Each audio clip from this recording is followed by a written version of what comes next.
Dear students, आज हम इस लेक्चर में चैप्टर 2 स्टार्ट करते हैं और फर्स्ट टॉपिक आपके पास है Bessel equation. How to solve the Bessel equation. तो है यहाँ पर आपके पास गिवन है एक differential equation of the form. एक डिफरेंशियल इक्वेशन है आपके पास सेकंड ऑर्डर की, जो एक किस टाइप से है, x square d two y by d x square plus x d y by d x plus x square minus n square y is equal to zero. Okay students, यहाँ पर n जो है वो एक real number है, तो it is called, ये जो इक्वेशन है that equation is called the Bessel equation of order n। Okay, ये बच्चों एक नंबर में कंपलसरी क्वेश्चंस में भी पूछा जाता है, define what is a Bessel equation. तो ये एक डिफरेंशियल इक्वेशन है जो एक पर्टिकुलर टाइप की है। किस टाइप की है? X square d two y by d x square plus x d y by d x plus x square minus n square y is equal to zero. Okay, अब हमें इस basal equation का बच्चों क्या निकालना है? सॉल्यूशन निकालना है। Now we have to find the solution of Bessel equation. इस इक्वेशन का बच्चों सॉल्यूशन आपको निकालना आता है। यह आप सॉल्यूशन चैप्टर वन में निकाल चुके हो। और किस टाइप से इसका सॉल्यूशन निकालते हैं? हम इस इक्वेशन नंबर 1 को बच्चों फ्रोबेनियस मेथड से सोल्व करेंगे। तो फ्रोबेनियस मेथड से सोल्व करने के लिए सबसे पहले हमने इस इक्वेशन में ऑब्जर्व किया कि जो आपके पास x इज इक्वल टू 0 है वो इस इक्वेशन के लिए क्या है बच्चों? एक रेगुलर पॉइंट है, रेगुलर सिंगुलर पॉइंट है। समझ गए ना? आप क्या करेंगे? इक्वेशन नंबर 1 को सोल्व करेंगे by using the Frobenius method. Now we solve the equation 1 by using the Frobenius method. तो फ्रोबेनियस मेथड में आप क्या लेके चलते हैं? हम ये लेके चलते हैं कि y is equal to summation r is equal to 0 to infinity a r x to the power m plus r be the solution of equation number 1। अगर y इक्वेशन नंबर 1 का सॉल्यूशन है तो ये इक्वेशन नंबर 1 को क्या करेगा बच्चों? Satisfy करेगा। तो इसके समेशन को अगर आप ओपन करके लिखेंगे तो वो ओपन करके ऐसे लिखा जाता है, y is equal to x to the power m into में a naught plus a one x plus a two x square plus a three x cube by open the summation. अब इस y का हम derivative करेंगे, first order derivative, तो वो आपके पास आएगा d y by d x summation r is equal to 0 to infinity m plus r. इसका डेरिवेटिव कर रहे हैं, m प्लस आर आगे आ जाएगा और एक पावर कम हो जाएगी x की, x to the power m plus r minus में 1 आ जाएगा। Clear students? ओके, फिर अब हम इसका सेकंड ऑर्डर डेरिवेटिव निकाल लेंगे और वो आपके पास आ जाएगा m plus r minus 1 a r x to the power m plus r minus 2। Clear है? इसके बाद क्या करना होता है बच्चों? ये जो वैल्यू आपने निकाल ली है y और फर्स्ट ऑर्डर y की वैल्यू, फर्स्ट ऑर्डर डेरिवेटिव की वैल्यू और सेकंड ऑर्डर डेरिवेटिव की जो वैल्यूज़ हैं वो गिवन इक्वेशन नंबर 1 के अंदर हम क्या कर देंगे बच्चों? पुट कर देंगे। ओके, अब हमने y putting the value of y d y by d x and double derivative in equation number 1। Equation number 1 में हमने ये वैल्यू बच्चों क्या कर दी? पुट कर दी। ओके, अब हम क्या करेंगे? इस एक्स स्क्वेयर की जो मल्टीप्लिकेशन है, इस एक्स स्क्वेयर की मल्टीप्लाई करेंगे बच्चों इस एक्स की वाली टर्म के साथ। तो यहाँ एक्स की power m plus r minus 2 है और जब आप इसको एक्स स्क्वेयर से मल्टीप्लाई करेंगे तो एक्स की पावर m प्लस आर बन जाएगी। इस x की मल्टीप्लाई करेंगे बच्चों इस x के साथ, तो यहाँ पर भी पावर क्या बन जाएगी? x की पावर m प्लस आर बन जाएगी। क्लियर है? और इस एक्स स्क्वेयर की जब इस x वाली टर्म के साथ मल्टीप्लाई करेंगे तो x की power m plus r plus 2 बन जाएगी और फिर हम माइनस एन स्क्वेयर की इस टर्म के साथ मल्टीप्लाई कर देंगे। ठीक है बच्चों? तो टोटल आपके पास कितनी टर्म बन जाएंगी? 4 टर्में बनेगी। ओके, तो आपके पास नेक्स्ट पेज पे है, ये वाली इक्वेशंस बन जाती हैं।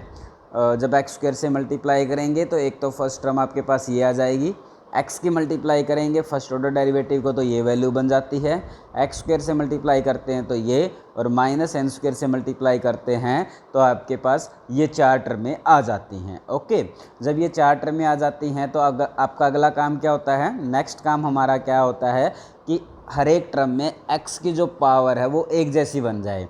तो हमने देखा कि यहाँ पर भी पावर m प्लस आर है, यहाँ पर भी पावर m प्लस आर है और यहाँ पर भी पावर m प्लस आर है, बट यहाँ पर पावर m प्लस आर नहीं है।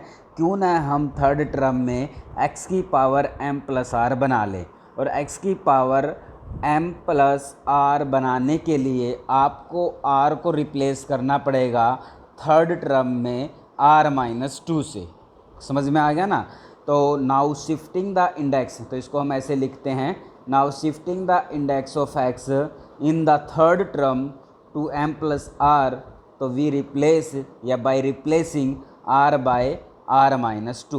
ओके स्टूडेंट्स, तो आप क्या करेंगे, फर्स्ट टर्म सेम लिखेंगे, सेकंड फर्स्ट टर्म आप क्या लिखेंगे, सेम लिखेंगे, सेकंड टर्म सेम लिखेंगे। इस थर्ड टर्म में आप r को r माइनस 2 से रिप्लेस कर देंगे।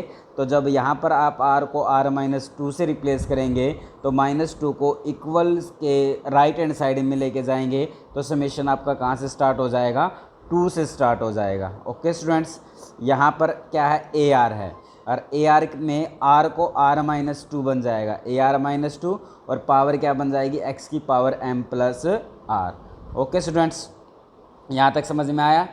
ये आप फर्स्ट चैप्टर में भी करते हैं। तो आपने देखा कि अब हर टर्म, यहाँ पर x की पावर m प्लस आर है, यहाँ पर भी x की पावर m प्लस आर है, यहाँ पर भी x की पावर m प्लस आर है, और यहाँ पर भी x की पावर m प्लस आर है। सभी में x की पावर एक जैसी बनने के बाद अगला स्टेप क्या होता है कि समेशन को, जो समेशन है वो हर टर्म का एक नंबर से ही स्टार्ट होना चाहिए। तो हमने क्या देखा कि अब समेशन की ओर कंसंट्रेट करते हैं। यहाँ पर समेशन r 0 से स्टार्ट होता है, यहाँ पर भी समेशन r 0 पर स्टार्ट होता है, यहाँ पर समेशन r 2 से स्टार्ट होता है, यहाँ पर समेशन r 0 से स्टार्ट होता है। तो पहला क्या कर लेते हैं कि वो टर्में जो summation r is equal to 0 से स्टार्ट होती हैं उनको इकट्ठा कर लेते हैं एक ब्रैकेट में। एक तो ये टर्म है, और एक ये टर्म है, और एक ये टर्म है। इन तीनों टर्मों को कंबाइन कर लिया, summation r is equal to 0 to infinity. First term से ये आ जाता है, सेकंड टर्म से ये आ जाता है, और थर्ड टर्म से ये आ जाता है, और इनके बाहर x की पावर m प्लस r आ जाता है। क्लियर है। और एक जो लास्ट टर्म बची जो summation r is equal to 2 से स्टार्ट होती है वो हमने यहाँ पर लिख दी। ओके, अब समेशन को कैसे शिफ्ट करते हैं, समेशन को जैसे कोई समेशन 0 से स्टार्ट हो रहा है, कोई 1 से, कोई 2 से, तो आप समेशन को हमेशा बड़े की ओर लेके जाएंगे। अगर 0 1 2 में कौन बड़ा है, 2, तो हर एक समेशन को 2 पर शिफ्ट कर देंगे। तो यहाँ पर summation r is equal to 2 से स्टार्ट है, यहाँ पर summation r is equal to 0 से स्टार्ट है, तो 0 वाले को 2 पर लेके जाएंगे। और 0 वाले को 2 पर कैसे लेके जाएंगे, पहले एक बार r को 0 पुट कर देना, फिर r को 1 पुट कर देना, और बाकी जो टर्म है उनको दोबारा से समेशन की फॉर्म में लिख देंगे, और जहाँ पर समेशन r 2 से स्टार्ट हो जाएगा। समझ में। ओके, तो अब क्या करेंगे, इस टर्म के अंदर पहले हमने r को 0 पुट कर दिया, तो r को 0 पुट कर दिया तो आपके पास ये टर्म बन जाती है। ओके, फिर हमने इसी टर्म में r को 1 पुट कर दिया, r को 1 पुट करने से आपके पास ये टर्म बन जाती है। अब r को 2 पुट करने की बजाय बाकी सारी टर्म को समेशन में ही लिख देते हैं। अब समेशन आपका कहाँ से स्टार्ट होता है, r is equal to 2 to infinity, और जो लास्ट टर्म थी उसको हमने बिल्कुल सेम लिख दिया, उसमें कोई भी चेंजेस नहीं की। ओके, अब इसको थोड़ा सा सिंप्लीफाई किया, और अब आपने क्या लिख दिया कि ये जो टर्में थी इनको अलग अलग लिख लेते हैं। एक x की पावर m की टर्म बनी, उसको हमने यहाँ पर लिख दिया। ओके, एक नेक्स्ट आपके पास x की पावर m प्लस 1 की टर्म बनी, उसको हमने यहाँ पर लिख दिया। और एक आपके पास जो टर्म बनती है m प्लस r की, इसमें समेशन r कहाँ से स्टार्ट हो रहा है, 2 से, इसमें भी समेशन कहाँ से स्टार्ट हो रहा है, 2 से। तो इन दोनों टर्मों को हमने इकट्ठा कंबाइन कर लिया, summation r is equal to 2 to infinity common ले लेंगे। ओके, तो एक तो टर्म बन जाएगी ये वाली टर्म पूरी, और प्लस में आ जाएगा AR माइनस 2, और इसके बाहर क्या आ जाएगा, x की पावर m प्लस r। यहाँ तक समझ में आया। ओके, इसके बाद क्या स्टेप होता है बच्चों, जो लोवेस्ट डिग्री की टर्म होगी x के पावर देखेंगे, x की पावर देखेंगे, और उनमें जो सबसे कम पावर की होगी उस टर्म के कोफिशिएंट को इक्वल टू 0 रख देंगे।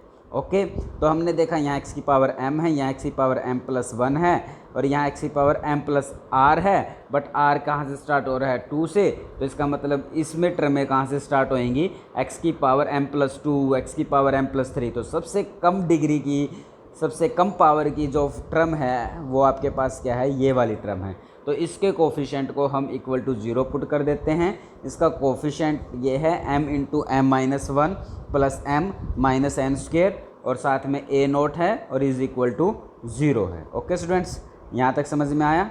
ओके, अब अगले स्टेप पे चलते हैं। अब आपने देखा कि हम ये कंसीडर करके चलते हैं कि a naught is not equal to 0, तो इसका मतलब आपके पास किसको 0 होना पड़ेगा? आपके पास 0 होना पड़ेगा m into m minus 1 plus m minus n square को क्या होना पड़ेगा बच्चों? इक्वल टू 0 होना पड़ेगा। ओके स्टूडेंट्स, तो that term is equal to 0। ये टर्म आपके पास क्या आ जाएगी?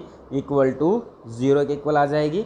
m से मल्टीप्लाई की m square minus m plus m minus n square, तो ये टर्म आ जाती है। और इस इक्वेशन को हम बच्चों क्या बोलते हैं? That is called the indicial equation. It is known as a indicial equation. समझ में आया? तो m square is equal to plus m square is equal to n square, तो this implies m is equal to plus minus n. तो आपके पास दो इंडिशियल root आ गए, एक तो m is equal to n आ जाता है और एक m is equal to minus n आ जाता है। यहाँ तक समझ में आए? तो ये कब आते हैं? जब x की जो सबसे कम पावर की टर्म होगी उसके कोफिशेंट को जब हम इक्वल टू 0 रखते हैं तो हमें एक तो इंडिशियल इक्वेशन मिलती है और इंडिशियल रूट्स मिलते हैं। ओके स्टूडेंट्स, अब हम क्या करते हैं? x की पावर m प्लस 1, अब क्या करते हैं? x की पावर m प्लस 1 के कोफिशेंट को इक्वल टू 0 पुट करते हैं। ओके स्टूडेंट्स, जब इस कोफिशेंट को हम इक्वल टू 0 पुट करते हैं तो आप क्या देखेंगे? आपने देखा कि now equating the to 0 the coefficient of x to the power m plus 1, तो आपके पास क्या सिचुएशन आ जाती है? ये टर्म आ जाती है। ओके स्टूडेंट्स, इसको सिंप्लीफाई किया, इधर सिंप्लीफाई किया इसको, तो आपके पास आ जाता है m प्लस 1 का स्क्वेयर माइनस एन स्क्वेयर और a1 is equal to 0। But m की वैल्यू तो आपको पता है, m की वैल्यू या तो n के इक्वल है या माइनस एन के इक्वल है। तो जब आप m की वैल्यू यहाँ पर n रखेंगे या माइनस एन रखेंगे तो ये वाली टर्म 0 नहीं बनती, तो इसका मतलब किसको 0 होना पड़ेगा? a1 को 0 होना पड़ेगा। क्लियर है स्टूडेंट्स? ओके, पहले हमने x की पावर m के कोफिशेंट को इक्वल टू 0 पुट कर दिया, फिर उसके बाद x की पावर m प्लस 1 के कोफिशेंट को इक्वल टू 0 पुट कर दिया। अब हम किसके कोफिशेंट को इक्वल टू 0 पुट करेंगे बच्चों? x की पावर m प्लस r के कोफिशेंट को इक्वल टू 0 पुट करेंगे। Okay students? ओके, तो आपने x की पावर m प्लस r के कोफिशेंट को इक्वल टू 0 पुट किया। Now equating to 0 the general term, मतलब x to the power m plus r, तो ये आपने x की पावर m प्लस r के कोफिशेंट को इक्वल टू 0 पुट कर दिया। ar की टर्म यहाँ पर रख ली और ar माइनस 2 की टर्म को हम राइट हैंड साइड में लेके गए, इसको सिंप्लीफाई किया तो आपके पास ये सिचुएशन आ जाती है m प्लस r का whole square minus n square और इसके साथ है ar और साथ में है राइट हैंड साइड में माइनस ar माइनस में 2। Okay students? ओके, आगे चलते हैं। तो अब आपके पास ये इक्वेशन आ जाती है, ar को हमने लेफ्ट हैंड साइड में रख लिया और ये टर्म आ जाती है minus ar minus 2 divide by m plus r का whole square minus n square, और जहाँ पर r क्या है? r is greater than equal to 0। तो इस टाइप की जो इक्वेशन होती है, इस इक्वेशन को हम क्या बोलते हैं बच्चों? रिकरेंस रिलेशन बोलते हैं। अब इसमें r की रिप्लेस कर देते हैं 2, 3, 4, 5 and so on. Now putting the value of r को जब हम 2 पुट करेंगे तो यहाँ a2 की वैल्यू आ जाती है। जब हम r को 3 पुट करेंगे तो यहाँ जब आपको 3 पुट करेंगे तो a3 माइनस 2 a1 आ जाएगा। बट अभी आपने पीछे बताया था जब हमने x की पावर m प्लस 1 के कोफिशेंट को इक्वल टू 0 पुट किया था तो a1 की वैल्यू 0 थी, तो इसका मतलब a3 आपके पास 0 आ जाएगा। इसी टाइप से आपने a4 निकाला, a4 में वैल्यू ऊपर a2 आ जाती है और a4 में यहाँ पर ऊपर a2 आ जाता है और ये a2 की वैल्यू यहाँ से यहाँ पर पुट कर देंगे। Okay students? तो आपके पास ये टर्म आ जाती है a4 की। इसी टाइप से a5 की वैल्यू निकालेंगे, वो भी आपके पास बच्चों क्या आ जाएगी? 0 आ जाएगी। समझ में आया?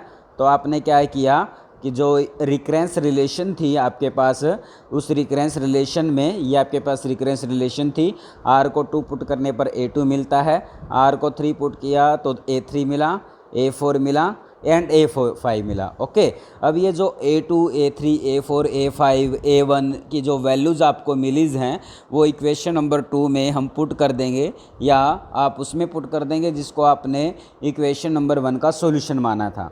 आपने कहा था कि y is equal to x to the power m a0x plus a2x square plus a3x cube be the solution of equation number 1। Now replacing the values of here. जब आप a0 को पुट करेंगे तो a0 रहेगा, but जब आपने a1 को 0 put किया तो वो वैल्यू तो 0 हो जाएगी। यहाँ पर a2 की वैल्यू पुट कर दी, साथ में x स्क्वेयर आ जाएगा। a3 की वैल्यू 0 आएगी तो इसलिए ये टर्म 0 लिख दी। फिर a4 की वैल्यू पुट करेंगे और उसके साथ x टू दी पावर 4 आ जाएगा। क्लियर है? इसको थोड़ा दोबारा लिखा हमने, yx is equal to a0 x to the power m। a0 इस पूरी टर्म में से, इस टर्म में से a0 को हमने बाहर क्या ले लिया बच्चों? कॉमन ले लिया। तो a0 को कॉमन ले लिया, x to the power m, तो टर्म बचती है 1 माइनस 1 बाय m प्लस 2 का whole square minus n square, उसके साथ है x square plus 1 by m plus 2 का whole square minus n square, और m प्लस 4 का whole square minus n square x की पावर 4, कंटिन्यू लाइक दिस। इस type से आपके पास बच्चों क्या आ जाएंगी? इक्वेशंस आ जाएंगी। ये आपके पास इक्वेशन नंबर 1 का सॉल्यूशन है। अब इसमें आप क्या करेंगे? m की वैल्यूज़ पुट करेंगे। एक बार आप m की वैल्यूज़ क्या आई थी? इनिशियल रूट आपने निकाले थे, वो आपके पास क्या आए थे? प्लस माइनस n आया था। ओके, तो एक बार आप m को n पुट करेंगे और एक बार m को हम माइनस n पुट करेंगे। ओके स्टूडेंट्स, तो अब पुटिंग दी वैल्यू ऑफ, अब क्या करते हैं? Putting m is equal to n। जो m था आपके पास उसको किससे रिप्लेस कर देते हैं बच्चों? n से रिप्लेस कर देते हैं इन पीछे वाले इक्वेशंस में। तो ये सिचुएशन आ जाएगी y is equal to a0 x to the power n था। अब आप देख लीजिए पीछे जो इक्वेशंस थी उसमें आपके पास क्या था बच्चों? यहाँ पर ये जो इक्वेशन थी, इस इक्वेशन में यहाँ पर आप क्या कर रहे हैं? m को n से रिप्लेस करेंगे तो इस टर्म क्या बन जाएगी? n प्लस 2 का whole square minus n square. यहाँ पर भी आप m को n से रिप्लेस करेंगे तो टर्म क्या बनेगी? n plus 2 whole square minus n square, और साथ में आएगी n प्लस 4 का होल स्क्वेयर माइनस में n स्क्वेयर। समझ में आया ना बच्चों? तो ये हम इस इक्वेशंस के अंदर m को रिप्लेस कर देते हैं। इस इक्वेशन में m को n से रिप्लेस करते हैं तो आपके पास ये आ जाता है। जब m को हमने n से रिप्लेस किया तो ये सिचुएशन आ जाती है a0 x की पावर n। m को n से रिप्लेस किया तो x स्क्वेयर के साथ ये टर्म आ जाती है। यहाँ पर m प्लस 2 था, वहाँ क्या बन गया? n प्लस 2, x की 4 के साथ ये टर्म आ जाती है। ओके, जब आप इस टर्म को बच्चों ओपन करेंगे तो आपके पास आएगा n square plus 4 plus 4n। तो n स्क्वेयर और ये माइनस n स्क्वेयर आपस में कैंसिल आउट हो जाएंगे, तो आपके पास जो टर्म बचेगी x स्क्वेयर के साथ वो बचेगी 1 बाय 4 इंटू n प्लस 1। इसी टाइप से x की पावर 4 के साथ जो टर्म बचेगी 4 इंटू n प्लस 1, वो तो इसकी वजह से बच जाती है, ठीक है। और इसकी वजह से जो टर्म बचेगी वो बचेगी 8 इंटू n प्लस 2, और वो x की पावर 4 के साथ। तो आपने एक पैटर्न देखा। इसी टाइप से आप अगर x की पावर 6 के साथ टर्म लिखना चाहें तो पहले तो आपने पैटर्न देखा, first term positive, second negative, फिर पॉजिटिव, इसलिए ये नेगेटिव आएगी। और x की स्क्वायर के साथ आपने देखा कि 4 इंटू n प्लस 1 आया। ओके, और x की पावर 4 के साथ आपने देखा 4 into n plus 1, 8 into n plus 2। तो x की पावर 6 के साथ बच्चों क्या आएगा? 4 into n plus 1, 8 into n plus 1, 4, 8, उसके बाद क्या आएगा बच्चों? 12 आएगा। और n प्लस 1, n प्लस 2, तो उसके बाद क्या आएगा? n प्लस 3 आएगा। ओके स्टूडेंट्स, तो ये वैल्यूज़ आपने निकाल ली। तो y ऑफ x की जो वैल्यू है वो आपके पास क्या बन जाती है? तो y of x is equal to, जब आपने m को n पुट किया तो ये टर्म बन गई a0 x की पावर n, 1 माइनस में x स्क्वेयर है। x स्क्वेयर के साथ बच्चों क्या था आपके पास? 4 था एक नंबर। इस 4 को हम रिप्लेस कर सकते हैं 1 का फैक्टोरियल 4 की पावर 1, एक ही बात है। यहाँ आपने देखा 4 इंटू 8 है बच्चों, टोटल वैल्यू 32 बनती है। तो अगर आप इसको ऐसे लिख दें 4 की पावर 2 इंटू 2 फैक्टोरियल, 4 की पावर 2 16 देगा और 2 फैक्टोरियल आपको 2 देगा, 2 इंटू 16 32 बन जाएगा। ओके, इसी टाइप से आपने 4 इंटू 12 इंटू 4 इंटू 8 इंटू 12 एक नंबर था तो उसको आपने क्या लिख दिया? 3 का फैक्टोरियल 4 का क्यूब और x की पावर 6 के साथ एक टर्म, x की पावर 6 के साथ ये टर्म आ जाएगी। क्लियर है? ओके। और इसका हमने क्या नाम रख दिया बच्चों? ux रख दिया। ओके। जब आपने m को n रिप्लेस किया तो आपके पास इस टाइप से एक सॉल्यूशन आ जाता है। और किस टाइप का सॉल्यूशन? इस टाइप से एक सॉल्यूशन आता है, a नोट x की power n into 1 minus 1 by 1 factorial 4 की power 1 into n plus 1 x square plus 1 by 2 factorial 4 की power 2 n plus 1 n plus 2 x की power 4 minus 1 by 3 factorial 4 to the power 3 n plus 1 n plus 2 n plus 3 x की power 6। और इस solution का नाम हमने बच्चों क्या रख दिया? ux। Similarly equation number A, जो पीछे इक्वेशंस थी आपके पास, इस इक्वेशन के अंदर आपने पहले m को n पुट किया। अब हम इसमें m को किससे रिप्लेस कर देते हैं बच्चों? माइनस n से रिप्लेस कर देते हैं। Replacing m by minus n। जब आप m को माइनस n से रिप्लेस करेंगे तो इस सॉल्यूशन में और इस सॉल्यूशन में क्या फ़र्क आएगा? इस वाले सॉल्यूशन में जहाँ भी आपको n नज़र आता है उसको माइनस n से रिप्लेस कर देना। ठीक है, तो माइनस n से रिप्लेस कर दिया तो आपके पास सॉल्यूशन आ जाता है a नोट x की power minus n 1 minus 1 by 1 factorial 4 की पावर n। यहाँ पर क्या था बच्चों? n प्लस 1, तो यहाँ क्या बन जाएगा? Minus n plus 1। यहाँ पर था n प्लस 1 n प्लस 2, यहाँ पर बन जाएगा माइनस n प्लस 1 और माइनस n प्लस 2। ठीक है, इस टाइप से आपको जब m को माइनस n से रिप्लेस किया आपने तो आपके पास एक सॉल्यूशन आ जाता है और उस सॉल्यूशन का नाम हमने क्या रख दिया बच्चों? vx रख दिया। यहाँ तक समझ में आ गई बात? ओके। तो आपने m को n रिप्लेस किया और m को माइनस n से रिप्लेस किया। जब आपने m को n से रिप्लेस किया तो ये सॉल्यूशन आया जिसका नाम आपने ux रख दिया। और जब आपने m को माइनस n रखा तो ये सॉल्यूशन आया जिसका नाम आपने vx रख दिया। Okay. Now we arise some cases on n। अब हम बच्चों n की वैल्यूज़ जो आपके पास इंडिशियल रूट्स आए हैं m is equal to plus minus n, इस पर कुछ केस अराइज करेंगे। और सबसे पहले हम केस 1 को बात कर रहे हैं। केस 1 अराइज किया।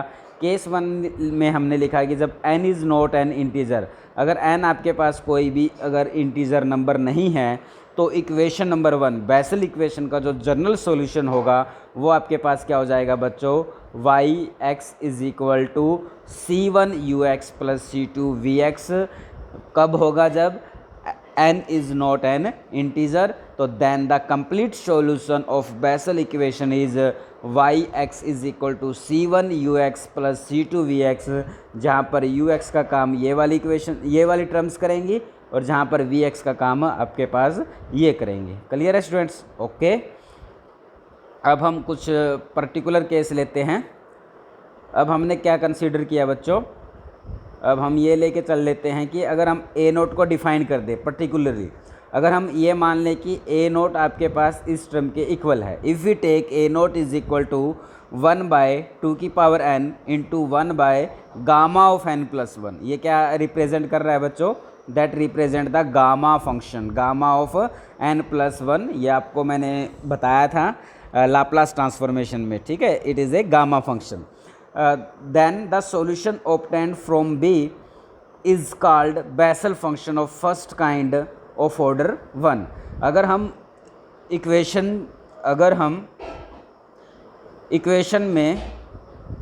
इस इक्वेशन में a नोट को रिप्लेस कर दें, किससे रिप्लेस कर दें? a नोट को 1 बाय 2 की पावर n। अगर a नोट को हम रिप्लेस कर देते हैं 1 बाय 2 की पावर n और गामा ऑफ n प्लस 1 से, अगर इस इक्वेशन में अगर हम a नोट को 1 बाय 2 की power n gamma of n plus 1 से रिप्लेस कर देते हैं तो रिप्लेस करने के बाद जो सॉल्यूशन आएगा उस सॉल्यूशन को हम क्या बोलते हैं?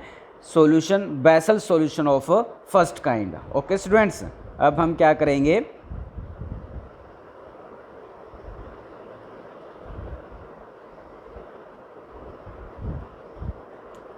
ओके स्टूडेंट्स, अब हमने इसमें a नोट को रिप्लेस कर दिया इस टर्म से।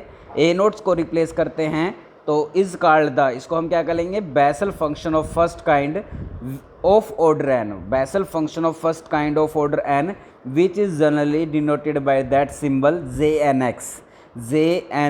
इसको क्या बोलते हैं? It is the Bessel function of first kind of order n। और ये कब मिलता है, जो ऊपर आपने सॉल्यूशन निकाला था m = n करने पर b जो u ऑफ x था, अगर हम उसमें a0 को रिप्लेस कर देते हैं किस टर्म से, 1/2 की power n gamma of n plus 1 से। ओके, देखिए अब वहाँ क्या था, a0 को रिप्लेस कर दिया, बाकी टर्म में सेम रख दी, x की power same 1 minus 1/4 n plus 1, ये सारी टर्में हमने क्या रख दी बच्चों, सेम रख दी, बट a0 को किससे रिप्लेस कर दिया, 1/2 की power n into 1 by gamma of n plus 1। अब क्या देखा हमने देखा कि x की पावर क्या है आपके पास, n है, x की पावर क्या है आपके पास बच्चों, x की पावर n है और 2 की पावर भी n है, तो इसको हम लिख सकते हैं x/2 की पावर n, बिल्कुल, और 1 by gamma of n plus 1 के अंदर मल्टीप्लाई कर देंगे तो 1 by gamma of n plus 1 आ जाएगा, x² के साथ यहाँ पर gamma of n plus 1 attach हो जाएगा,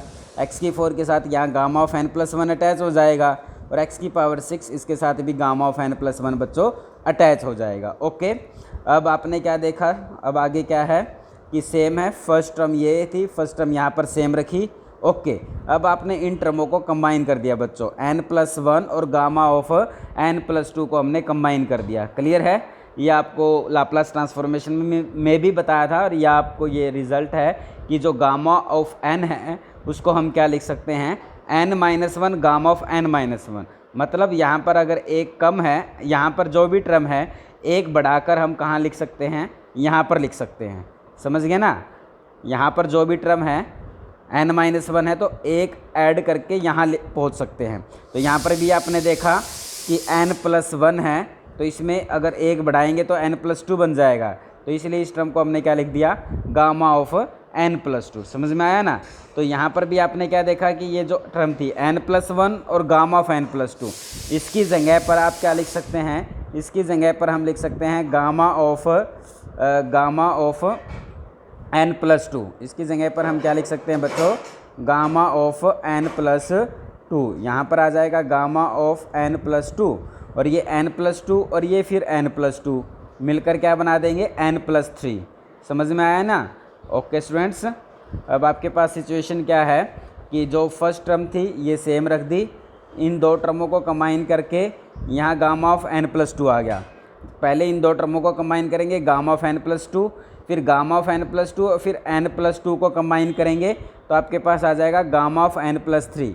ओके, इसी टाइप से जो x की पावर 6 है, पहले इन दो टर्मों को कंबाइन किया तो n प्लस 2 आएगा, फिर n प्लस 2 के साथ कंबाइन करेंगे तो n प्लस 3, और n प्लस 3 के साथ कंबाइन करेंगे तो गामा ऑफ n प्लस 4 आ जाएगा। बात समझ में आ गई।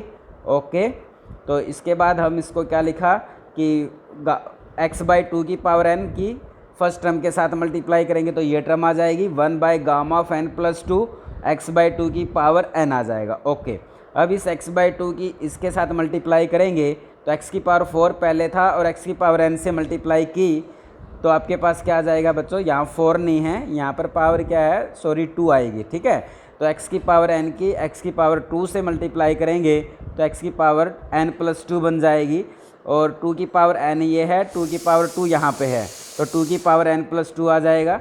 इसी टाइप से x की पावर x/2 की पावर n की आप मल्टीप्लाई x/2 की पावर 4 से करेंगे, इससे करेंगे तो आपके पास ये टर्म आ जाएगी। क्लियर है। और इसी टाइप से जब हम x/2 की पावर n इसकी मल्टीप्लाई इस टर्म के साथ करेंगे तो आपके पास ये टर्म आ जाएगी। ओके, अब इस टर्म को हम बच्चों समेशन की फॉर्म में लिखने की कोशिश करते हैं। आपने देखा कि फर्स्ट टर्म पॉजिटिव है, सेकंड टर्म नेगेटिव है, फिर पॉजिटिव फिर नेगेटिव, इसलिए हमने लिखा -1 की पावर r। ओके, अब x/2 की पावर पर कंसंट्रेट करते हैं। यहाँ देखा x/2 की पावर n है, यहाँ देखा x/2 की पावर n प्लस 2 है, यहाँ पर देखा x/2 की पावर 4 है, यहाँ पर देखा x/2 की पावर n प्लस 6 है, तो इसको हम क्या लिख सकते हैं, x/2 की पावर n प्लस 2r, क्योंकि जब आप r को 0 पुट करेंगे तो n आ जाएगा, ये वाली टर्म आ जाएगी। r को 1 पुट करेंगे तो n प्लस 2 ये वाली टर्म आ जाएगी, n को 2 पुट करेंगे तो n प्लस 4 ये वाली टर्म आ जाएगी। समझ में आया ना। ओके, फिर हम कंसंट्रेट करते हैं कांस्टेंट टर्म पे। यहाँ देखा कि 1/0 का फैक्टोरियल, यहाँ पर तो क्या है फर्स्ट टर्म में 1/0 फैक्टोरियल, यहाँ पर 1/1 फैक्टोरियल, यहाँ पर 1/2 फैक्टोरियल, यहाँ पर 1/3 फैक्टोरियल, इसलिए हमने यहाँ पर लिख दिया 1/r फैक्टोरियल। ओके स्टूडेंट्स, अब गामा वाली टर्म पे कंसंट्रेट करते हैं। ये गामा ऑफ n प्लस 1, ये गामा ऑफ n प्लस 2, ये गामा ऑफ n प्लस 3। तो मतलब अगर आप फर्स्ट टर्म की बात करें तो ये n प्लस 1 है, तो इसलिए ये बन जाएगा gamma of n plus r plus 0, क्योंकि जब आप इसमें r को 0 पुट करेंगे, फर्स्ट टर्म में r को 0 पुट करेंगे तो गामा ऑफ n प्लस 1 आ जाएगा, जब r को 1 पुट करेंगे तो गामा ऑफ n प्लस 2 आ जाएगा। Clear students? ओके, तो आपके पास ये जो टर्म आई है JNX summation r is equal to 0 to infinity minus 1 to the power r x by 2 की power n plus 2r into 1 by r factorial gamma of n plus r plus 1, it is called the, इसको हम क्या कहेंगे, it is called the Bessel function of first kind of order n। Okay students, इसी type से जब आपने m is equal to minus n रखा था तो आपके पास एक सॉल्यूशन आया था, जब आपने m को माइनस n पुट किया था तो आपके पास ये सॉल्यूशन आया था। ओके, अब इस इक्वेशन में जब हम a नोट को रिप्लेस कर देंगे 1 बाय a नोट को किससे रिप्लेस कर देंगे, 1 बाई 2 की power n 1 by gamma of n plus 1 से जब हम इसको रिप्लेस कर देंगे इस इक्वेशन में, सी इक्वेशन में a नोट को रिप्लेस करने पर जो सॉल्यूशन आएगा तो वो आपके पास आ जाएगा j minus nx। Okay students, इसमें क्या करना है, अब आप ये वाला स्टेप करेंगे कि similarly for from equation number c में आप जब n को माइनस n से रिप्लेस करते हैं तो आपके पास मिलेगा क्या, j माइनस एन एक्स मिलेगा, that is equal to summation r is equal to, मतलब इससे ऊपर वाली इक्वेशन में जहाँ भी आपको n नज़र आए उसको माइनस n से रिप्लेस कर देना, तो आपके पास आ जाएगा summation r is equal to 0 to infinity minus 1 की पावर r x बाई 2 की power minus n plus r 1 by r factorial gamma of minus n plus r plus 1 if n is not an integer. अब therefore अगर if n is not an integer, n पहला case चल रहा है जब आप ने क्या कहा था कि if n is not an integer then the complete solution of Bessel equation, तो बेसल इक्वेशन का कंप्लीट सॉल्यूशन क्या बन जाएगा, of order n can be written as, तो हम किस फॉर्म में लिख सकते हैं, y is equal to C1JNX plus C2J minus n into में x, क्योंकि जो ux था ux वो m is equal to n की वजह से बना था तो इसलिए वो JNX से रिप्लेस हो गया, जो Vx था वो m is equal to minus n की वजह से बना था, उसको हमने j माइनस n से रिप्लेस कर दिया। Jn और j माइनस n किसकी वजह से आए, जब हमने a नोट को रिप्लेस किया। ओके, अब इसमें कुछ एक पर्टिकुलर वैल्यूज़ की फाइंड आउट करने की कोशिश करते हैं। हमने पुट कर लिया कि अगर हम n को 0 पुट कर दें तो j नोट x की वैल्यू क्या मिलेगी, इसको क्या रीड करेंगे बच्चों, j नोट x इस इक्वेशन के अंदर, इक्वेशन जो आपने पीछे निकाली थी, इस इक्वेशन के अंदर आप n को क्या पुट कर देते हैं, इस इक्वेशन में हम n को बच्चों 0 पुट करके n को 0 पुट करते हैं तो आपके पास जो इक्वेशन मिलती है वो किस टाइप से मिलेगी, n को 0 पुट किया तो माइनस 1 की पावर r था, x बाई 2 की पावर बच्चों n प्लस 2r था, तो n को तो 0 पुट कर दिया तो क्या बचेगा 2r, 1 by r factorial same था, और टर्म क्या थी gamma of n plus r plus 1, n को तो 0 पुट कर दिया तो ये आ जाएगा gamma of r plus 1। Okay, अब इसका समेशन ओपन कर दिया, फर्स्ट टर्म में हमने इस इक्वेशन में जहाँ भी आपको r नज़र आता है उसको किससे रिप्लेस कर दिया बच्चों, 0 से, फिर इस इक्वेशन में जहाँ भी आपको r नज़र आता है उसको 1 से रिप्लेस कर दिया, फिर इस इक्वेशन में जहाँ भी आपको r नज़र आता है उसको 2 से रिप्लेस कर दिया, फिर इस इक्वेशन में जहाँ भी आपको r नज़र आता है उसको हमने बच्चों 3 से रिप्लेस कर दिया।